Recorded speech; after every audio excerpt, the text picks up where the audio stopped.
The blood on her hands had dried by the time she stumbled into the barn. But Adelaide Grayson could still feel it staining her soul as she pressed herself against the rough wooden wall and tried to control her ragged breathing. She had testified against the Dalton gang in the Santa Fe courthouse that morning, watching 9 pairs of eyes promise her death as the marshal led them away in chains. And now, those same 9 men had broken free during transport, leaving 3 lawmen dead on the dusty road outside town. It was July 1884, and the New Mexico Territory sun beat down mercilessly on the small ranch where Adelaide had taken refuge, not knowing who owned it or whether they would turn her away. She had watched her father die at the hands of those men 3 months ago when he had refused to hand over the deed to his silver claim, and she had been the only witness brave enough to stand before Judge Morrison and speak the truth. Now that truth was going to get her killed. The barn door creaked open and Adelaide's heart stopped. A tall figure stood silhouetted against the blazing afternoon light, broad-shouldered and wearing a weathered hat that shadowed his face. His hand rested on the revolver at his hip, and Adelaide knew she had nowhere left to run. "You are the girl from the courthouse," he said, his voice low and steady. It was not a question. "I was there when you testified." Adelaide's throat went dry. "Please, I did not mean to trespass on your land. I will leave." He stepped inside and closed the door behind him, and she saw his face clearly for the first time. He looked about 26 or 27, with sun-weathered skin and eyes the color of storm clouds. There was something solid about him, something that reminded her of the mountains that ringed Santa Fe. "Name is Elijah Whitmore," he said, "and you are not going anywhere. Those men will find you before you make it a mile down the road. Then you know they escaped. Whole town knows. They shot Deputy Barnes and the 2 guards transporting them. Word is they are coming for you." Elijah removed his hat and ran a hand through his dark hair. "Question is, are you going to let them kill you or are you going to let me help?" Adelaide stared at him. "Why would you help me? You do not even know me." "I know you did something most folks would not have the courage to do. I know my brother was killed by men like the Daltons, men who thought they were above the law. And I know I have got a defendable ranch house, plenty of ammunition, and a stubborn streak that runs deep." He met her eyes. "So what do you say, Miss Grayson? You want to live?" She nodded, unable to speak past the lump in her throat. "Then come on. We do not have much time." The ranch house was small but sturdy, built of adobe with walls thick enough to stop bullets. Elijah moved through it with practiced efficiency, closing the heavy wooden shutters over the windows and checking the ammunition for his rifle and 2 revolvers. "How many bullets do you have?" Adelaide asked, her voice trembling despite her efforts to sound calm. "Enough." He set one of the revolvers on the table in front of her. "You know how to shoot. My father taught me. Good. You might need it." Elijah met her gaze, and she saw something soften in his expression.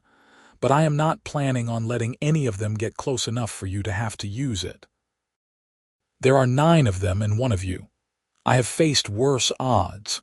He said it matter-of-factly, like he was commenting on the weather. "When? Apache raids, Comancheros. A gunfight in Albuquerque that started over a card game and ended with me and 3 others against a dozen men who did not like losing their money." He began loading his rifle. "I am still here. They are not." Adelaide felt something stir in her chest, a feeling she could not quite name.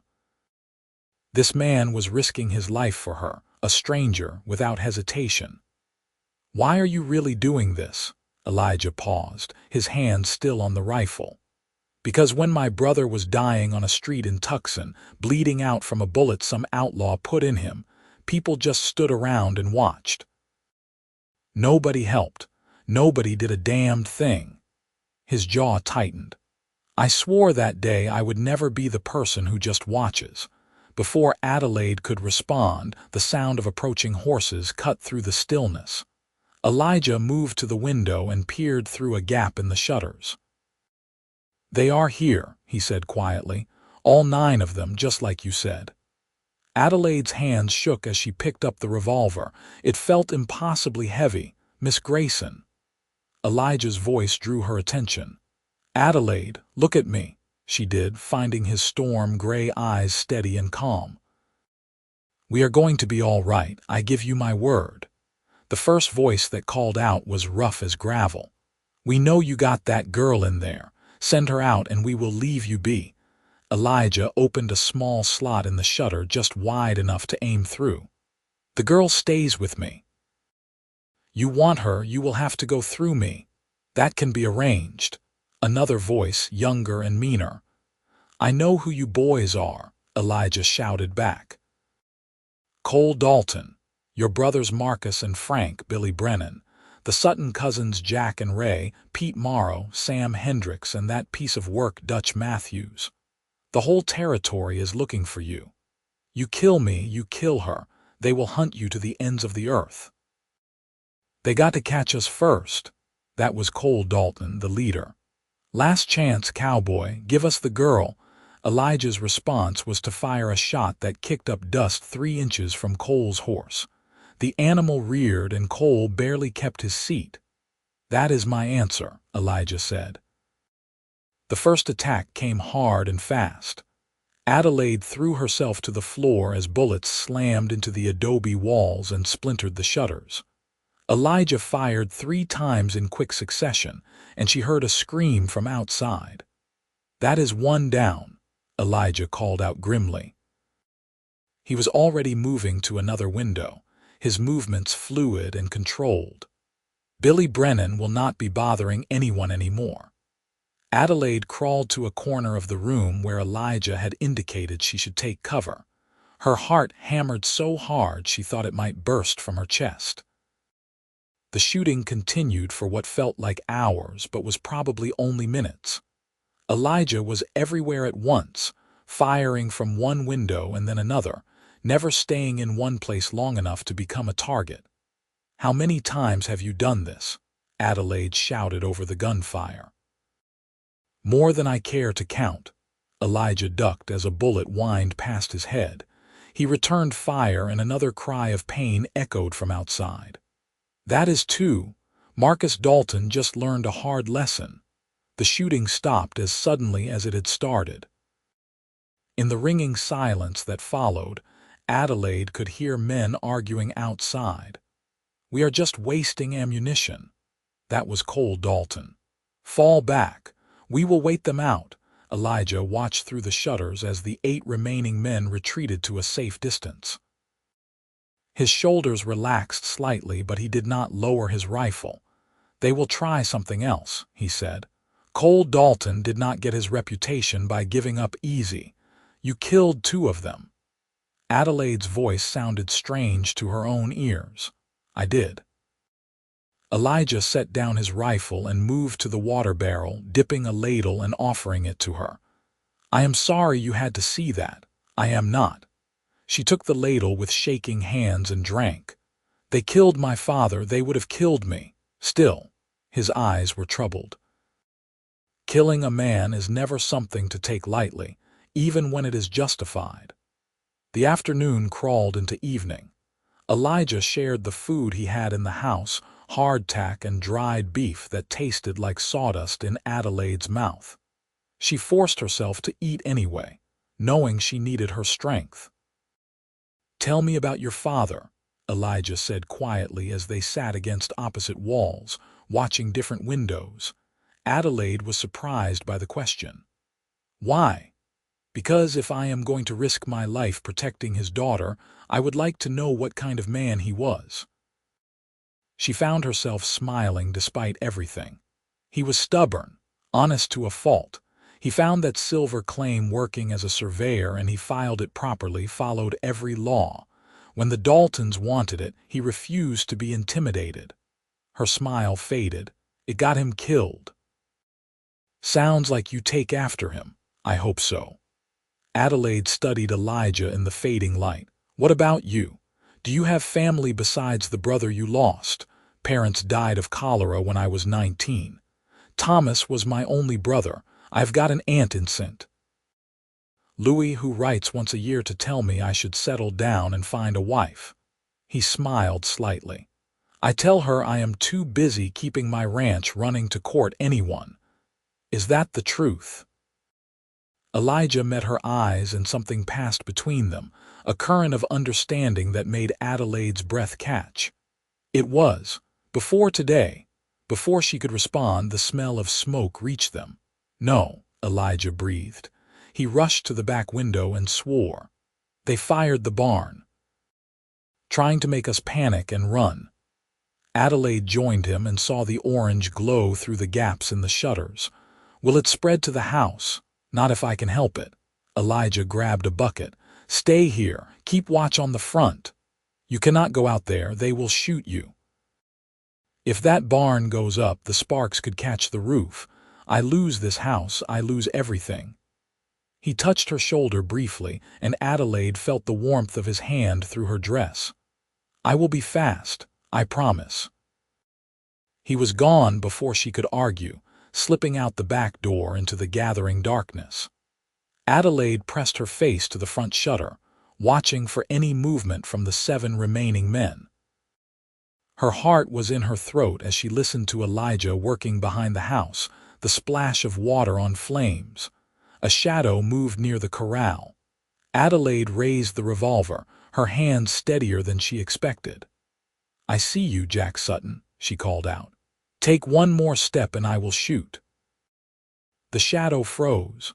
"The girl has got teeth," someone laughed, but Jack Sutton did not move closer.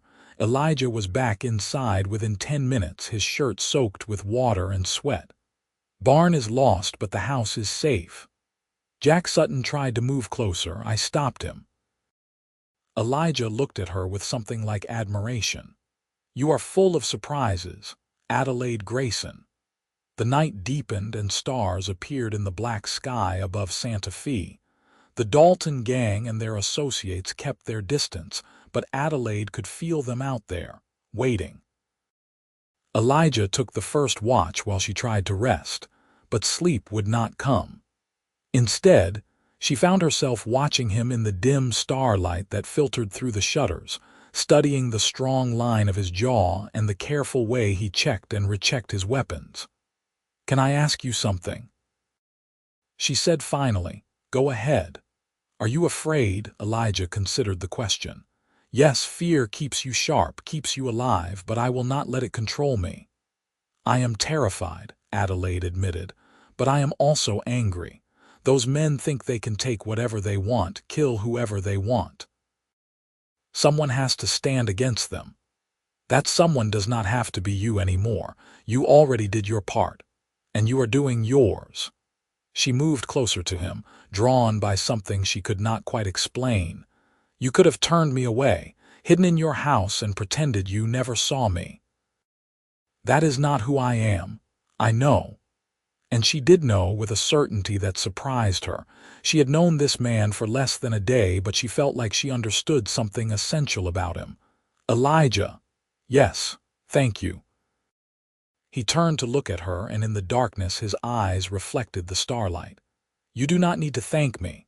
I do, and I will keep doing it until you accept it." The corner of his mouth lifted in the first real smile she had seen from him. "You are stubborn. You have no idea." They sat together in comfortable silence, and Adelaide felt something growing between them, fragile as a new shoot but with deep roots. When her eyes finally grew too heavy to keep open, she found herself leaning against Elijah's shoulder. He did not pull away. Instead, he adjusted his position so she could rest more comfortably. "Sleep," he murmured. "I will keep watch. Promise you will wake me for my turn." "I promise." But when Adelaide woke, dawn was breaking and Elijah was still awake, still watching. She sat up quickly, guilt flooding through her. "You were supposed to wake me. You needed the rest more than I needed the sleep." He stretched carefully, working the stiffness from his shoulders. Besides, something is happening. They have been moving around for the last hour. I think they are planning something." As if in answer, Dalton's voice rang out. "We are done playing games, Whitmore. We are coming in. You try it and more of you will die," Elijah shouted back. "Maybe, but we will get through eventually. You cannot hold out forever." There was a pause. "Tell you what, you let us have the girl, we will make it quick for her, painless, and we will leave you alive. That is the best offer you are going to get." Adelaide felt ice in her veins. Elijah's response was immediate and fierce. "The girl is under my protection. I would die before I let you touch her." The words hung in the air, and Adelaide stared at him. Elijah glanced at her, and something vulnerable showed in his face before he turned back to the window. "You heard him, boys." That was Dutch Matthews, his tone mocking. "He is going to die for some girl he just met. What do you think about that?" "I think you all are cowards who prey on the weak."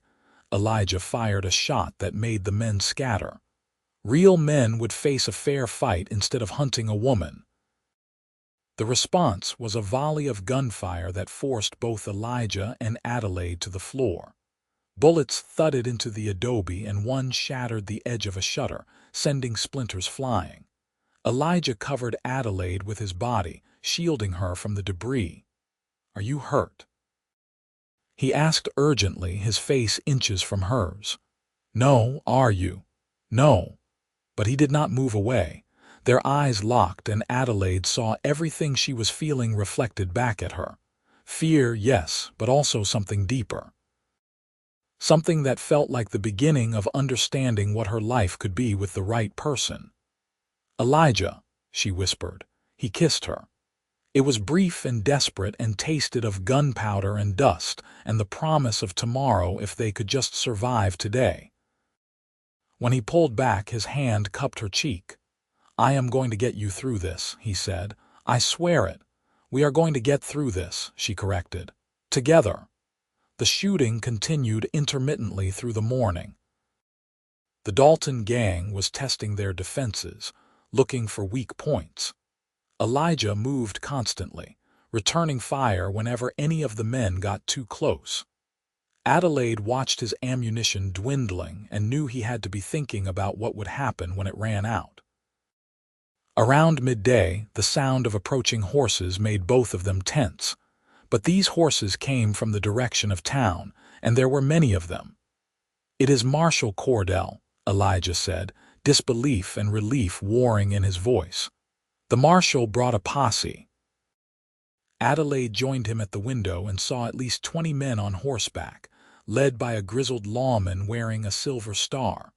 The Dalton gang saw them too and scattered, racing for their horses. "Do not let them get away," Marshal Cordell roared. What followed was chaos. The posse split up, chasing the fleeing outlaws in different directions. Gunfire echoed across the landscape. Elijah grabbed his rifle. "Stay here," he told Adelaide. "Lock the door behind me." "Where are you going to finish this?" His eyes were hard. "Dalton is mine." Before Adelaide could argue, he was gone, running for his horse. She watched through the shutter as he mounted and rode after Dalton, who was making for the hills beyond the ranch. Her heart climbed into her throat as she watched them disappear from view. The wait was agony. Adelaide paced the small house, jumping at every distant gunshot. The posse rounded up 3 of the outlaws within the first hour. She watched them being dragged back in chains, but there was no sign of Elijah or Dalton. 2 more hours passed. Adelaide was seriously considering taking a horse and going after Elijah herself when she finally saw a lone rider approaching. She recognized Elijah's horse and nearly sobbed with relief. But as he got closer, she saw blood on his shirt. She threw open the door and ran to meet him. Elijah dismounted carefully, favoring his left side. "I am all right," he said before she could ask. "Just a graze. Dalton is dead, so is Dutch Matthews. They tried to ambush the marshal, but I got there first. You are bleeding," I have had worse." But he let her help him into the house and onto a chair. Adelaide found his medical supplies and began cleaning the wound with shaking hands. It really was just a graze, the bullet having carved a shallow furrow across his ribs, but it had bled freely and Adelaide's hands were crimson by the time she finished bandaging it. "The others?" she asked. "All dead or captured?" "Frank Dalton died trying to run. The Sutton cousins and Pete Morrow surrendered. Sam Hendricks tried to shoot the marshal and got shot himself." Elijah caught her hand, stilling her nervous movements. "It is over, Adelaide. You are safe." She looked down at their joined hands, his calloused and strong, hers still trembling slightly. "Because of you. Because you were brave enough to testify in the first place." He stood carefully, pulling her with him. "Adelaide, I know this is not the right time, and God knows it has only been a day, but I need to say something." "What?" "When I told those men I would die before letting them hurt you, I meant it. Not because it was the right thing to do, though it was, but because somewhere between you stumbling into my barn and now, I started caring about you in a way I have not cared about anyone in a long time." He took a breath. "I know you will probably want to leave Santa Fe after all this. Start fresh somewhere new. But if you want to stay, if you think you could build a life here, I would like to be part of it." Adelaide's eyes burned with tears. "I thought the same thing, about you, about wanting you to be part of my future." "You did." "I did." She moved closer, resting her palm over his heart. "I do not know if it makes sense, falling for someone this fast." "Nothing about the last day has made sense," Elijah said with a slight smile, "but this feels right." "Yes," Adelaide agreed. "It does." He kissed her again, slower this time, and Adelaide felt the last of her fear drain away. She was safe. The men who had killed her father were dead or would hang for their crimes, and she had found something she had not been looking for, something precious and rare. Marshal Cordell arrived an hour later with his posse. He was a weathered man in his 50s with sharp eyes that missed nothing. "Miss Grayson, you gave us quite a scare," he said, removing his hat. "When we heard the Daltons had escaped, we feared the worst." "Mr. Whitmore kept me safe," Adelaide said, standing close to Elijah. The marshal studied them both, and something knowing flickered in his expression. "So I see. Elijah, I heard what happened. You stood off 9 armed men to protect a witness. That takes guts. Just doing what needed to be done, Marshal. Well, the territory thanks you." "Miss Grayson, you will need to come back to Santa Fe to give a statement about the escape and what happened here." "I will come with her," Elijah said immediately. Marshal Cordell nodded. "Figured you might. We will head back tomorrow morning. Give you both time to rest and tend that wound I can see you are trying to hide. Elijah." After the marshal and his men made camp near the remains of the barn, Elijah and Adelaide stood together in the doorway of the ranch house, watching the sun set over New Mexico territory. "Are you really going to stay?" Elijah asked quietly. "You really want me to, more than anything?" Adelaide leaned into him, careful of his injured side. "Then yes, I am staying. My father's silver claim is mine now. I can work it, make something of it, build the life he wanted for me." "You do not have to do it alone. I know." She tilted her face up to his. "I have you." "You do," Elijah agreed, "for as long as you will have me." They gave their statements in Santa Fe the next day. The story of Elijah's stand against the Dalton gang spread through the territory like wildfire. People called him a hero. He called himself lucky. Adelaide called him hers, and that was all that mattered to either of them. She moved into the ranch house 2 weeks later, after a proper courtship that consisted of long evening rides, dinners by lamplight, and conversations that lasted until dawn.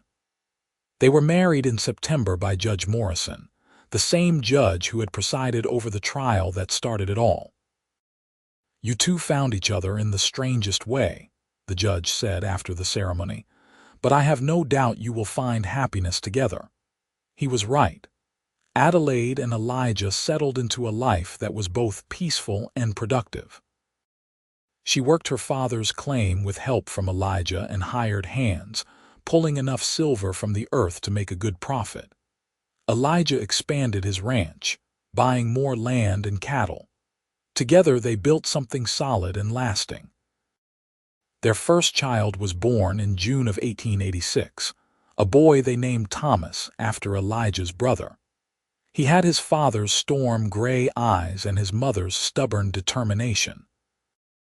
Adelaide held him in the rocking chair Elijah had made and felt her heart overflow with love for this tiny person, this proof that good things could grow from tragedy. "He is perfect," Elijah said, touching his son's small hand with one gentle finger. "He is ours," Adelaide agreed. 2 years later, a daughter followed. They named her Margaret Rose, and she had Adelaide's auburn hair and Elijah's quiet strength. The ranch house rang with the sound of children's laughter, a noise that never failed to make Elijah smile. "You remember the day we met?" Adelaide asked one evening as they sat on the porch, watching Thomas chase fireflies while Margaret slept in her cradle. "Every detail," Elijah said. "You were terrified but trying to be brave. You had blood on your hands and fear in your eyes. You saved my life. We saved each other."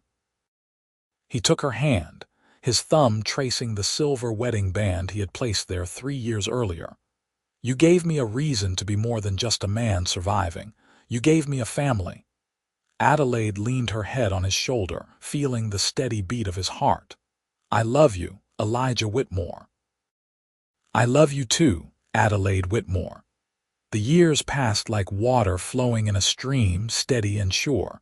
The children grew.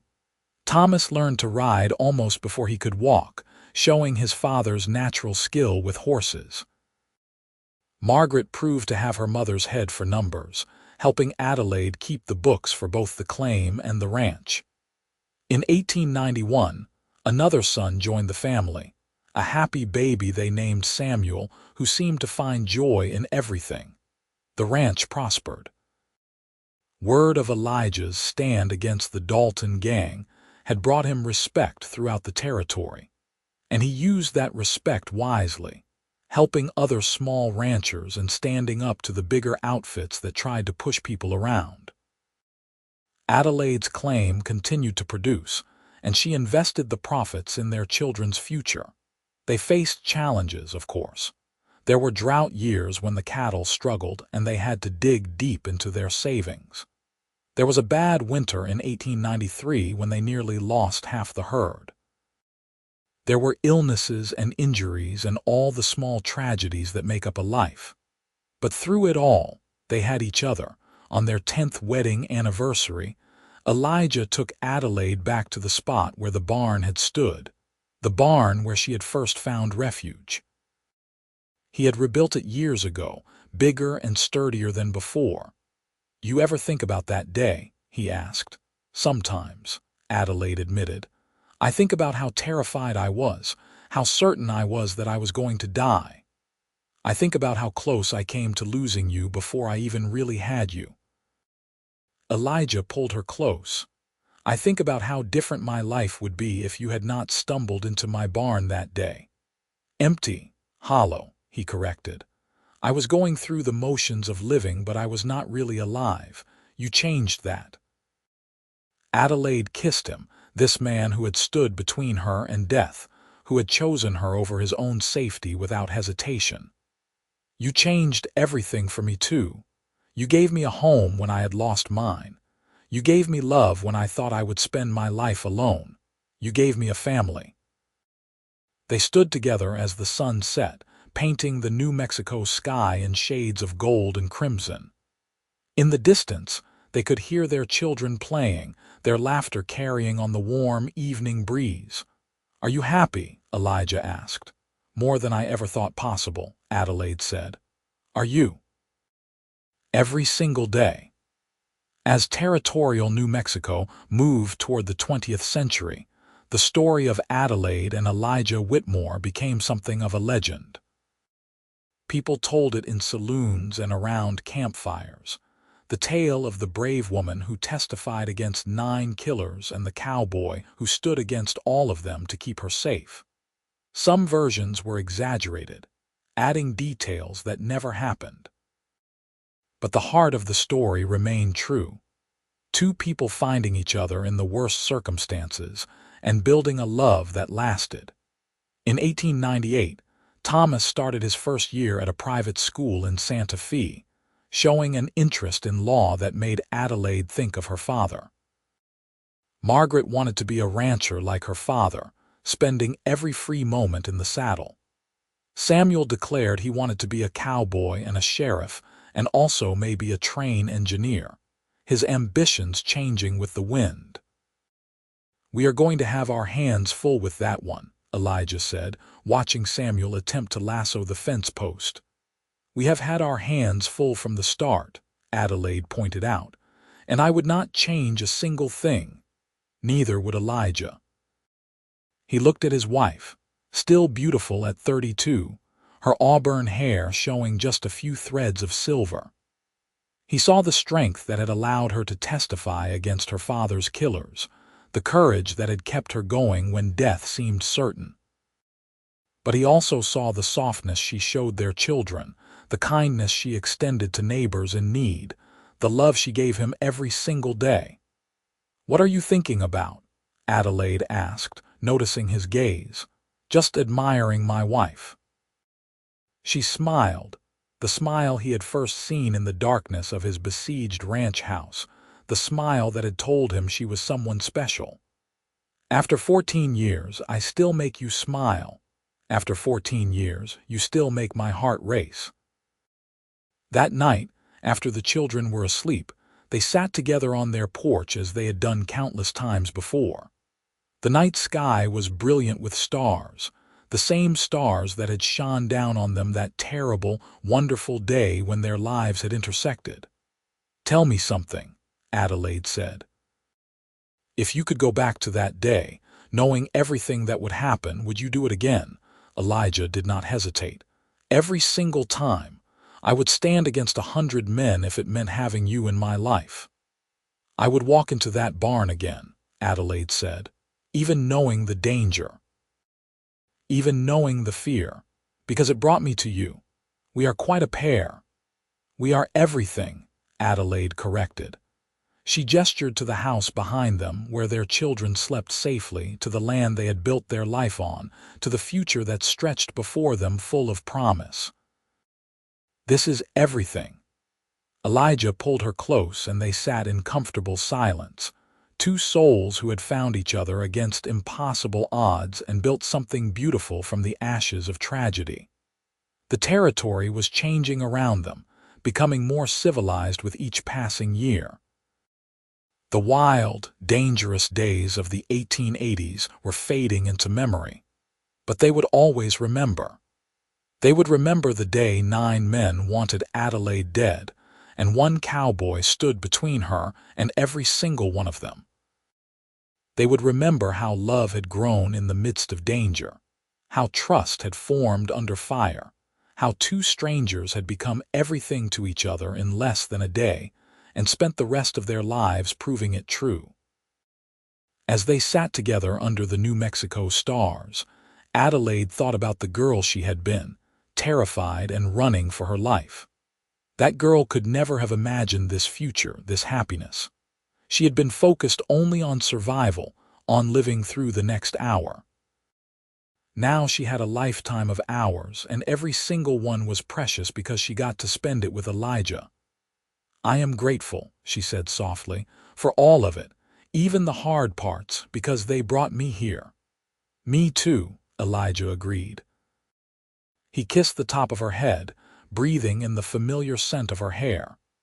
"Me too." The wind whispered across the ranch, carrying with it the smell of sage and dust and home. Inside the house, their children dreamed of their own futures, unaware of the dangerous past that had brought their parents together. They knew only love and safety and the absolute certainty that they were wanted. Adelaide and Elijah had given them that. They had taken their second chance at life and used it to build something that would outlast them both, a legacy of courage and love, and standing up for what was right even when it cost everything. Years later, when Thomas became a lawyer and successfully defended a widow against a land grab, he would say he learned about justice from his mother's bravery. When Margaret took over the ranch and turned it into one of the most successful in the territory, she would credit her father's patient teaching. When Samuel became a U.S. Marshal, he would tell people his parents taught him what it meant to protect those who could not protect themselves. But that was still in the future. On this night in September of 1898, they were simply a family. Happy, safe, together. As the night deepened and the air grew cool, Elijah and Adelaide finally went inside. They checked on each of their children, adjusting blankets and brushing kisses across sleeping foreheads. Then they retired to their own room, the room they had shared for 14 years. "You know what I love most about our life?" Adelaide asked as they lay in bed, Elijah's arm around her shoulders. "Tell me." "Every morning I wake up and get to see your face. Every night I fall asleep knowing you are beside me. It never gets old." "Never," Elijah agreed. He tilted her chin up so he could see her eyes in the moonlight filtering through the curtains. "You are the best thing that ever happened to me, Adelaide Whitmore. The absolute best thing." "Right back at you, Cowboy," he laughed, the sound warm and full of genuine happiness. "I have not been called that in years. You will always be my cowboy, the one who stood between me and death, the one who gave me life." They fell asleep wrapped in each other's arms, safe in the knowledge that they had found what so many people spend their whole lives searching for: true love, tested by fire and proven genuine. The ranch slept peacefully under the stars. Cattle lowed softly in the distance. A coyote called to its mate. The land that had witnessed so much violence had been transformed by love into something peaceful and good. And in the morning, when the sun rose over the New Mexico territory, the Whitmore family would wake to another day together. There would be breakfast and chores, lessons and laughter, the ordinary miracles of a life well lived. Adelaide would look across the table at her husband and still see the man who had risked everything for a stranger. Elijah would catch his wife's eye and still feel his heart skip a beat, the same way it had when he first kissed her in the midst of danger. Their children would grow and have children of their own, passing down the story of how their parents met. It would become family legend, refined and retold across generations. But the core truth would remain unchanged. Love had conquered fear, courage had triumphed over evil, and two people had found in each other everything they needed to build a life. It had started with 9 men wanting Adelaide dead and 1 cowboy standing between them. It had become something neither of them could have predicted, something deeper and truer than they had known to hope for. It had become forever. And as the years continued to pass, as New Mexico territory became New Mexico state, as the Wild West faded into history, and the 20th century brought change they could never have imagined, Adelaide and Elijah Whitmore remained constant. Their love was the foundation everything else was built on, unshakable and true. They grew old together, their hair turning silver, their faces lined with the marks of laughter and tears. They welcomed grandchildren and eventually great-grandchildren. They saw automobiles replace horses and electricity come to their ranch. The world changed around them, but they remained the same at the core. 2 souls bound together by a choice made in a moment of crisis and reaffirmed every day thereafter. When Elijah died in 1924 at the age of 66, Adelaide held his hand and whispered, "You kept your promise. You got me through it.